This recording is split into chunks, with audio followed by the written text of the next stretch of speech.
Hey everyone, hope you've been following our Real Estate MoneyBall series. On today's episode, I want to talk very briefly about good floor plans versus bad floor plans. We went over some important data in our last blog post, and this will be a more hands-on visual experience of how people look at apartments, how they experience them, how they live in them, and what do people actually pay for versus what do people not pay for, and so on. So looking at this apartment here, we have a penthouse in Park Slope. It's a large duplex asking $3,250,000 at a price per square foot of $1,719. It's a very high price point for Park Slope condo.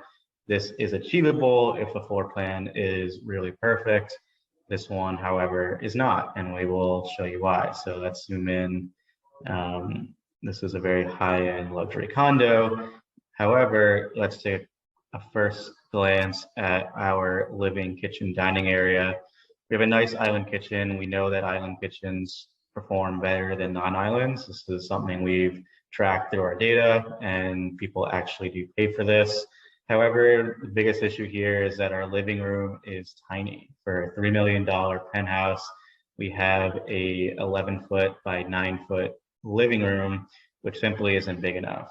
Anyone who's paying this kind of price point wants to have a place where they can entertain and host. There is a dining area here, however, it's under the stairs. It's also very small. There's no dimensions here, but it's approximately the same size. It's not contiguous with the space, so it's a very chopped up experience.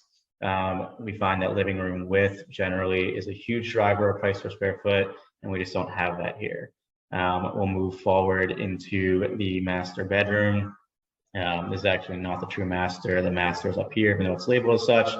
This is a fine experience. It's actually the right sizing. These two bedrooms are efficient. Some people like to have a bigger experience here, but we find that people don't actually pay for bigger bedrooms, contrary to popular belief.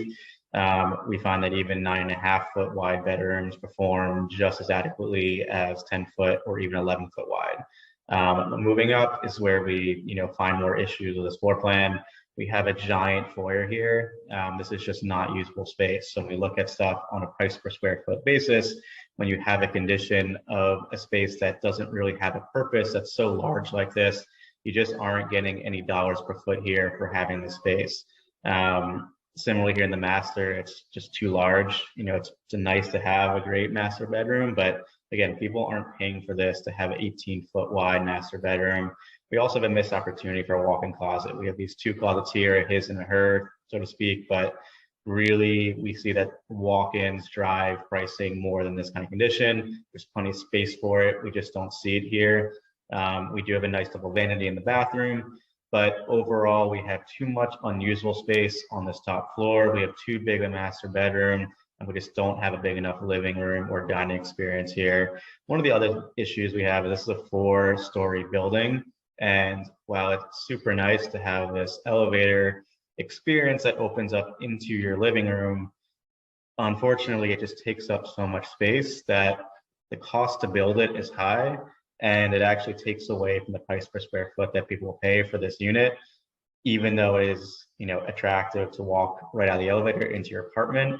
A walk up without this giant elevator here, where you would have a real living space, a very open experience, and similarly you could actually use this space on the second floor, would have drawn a lot higher of a price per square foot. I think we could actually achieve the numbers they're getting or they're asking, but in this situation, this floor plan, this choice developer made to put an elevator in the unit was simply not the right decision. This apartment has been in the market for almost a year, and the floor plan is why.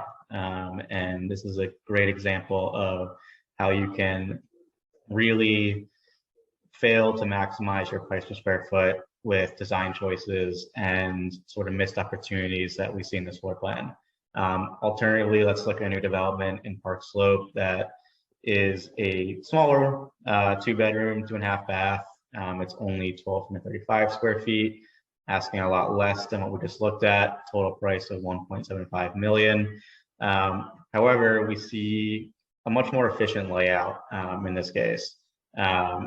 When you walk in, you are essentially walking into your kitchen area. You have nice coat closets, always good, but you're not really losing much square footage when you walk in. And also, you have a nice, big, wide living space. This is a major driver of price per square foot.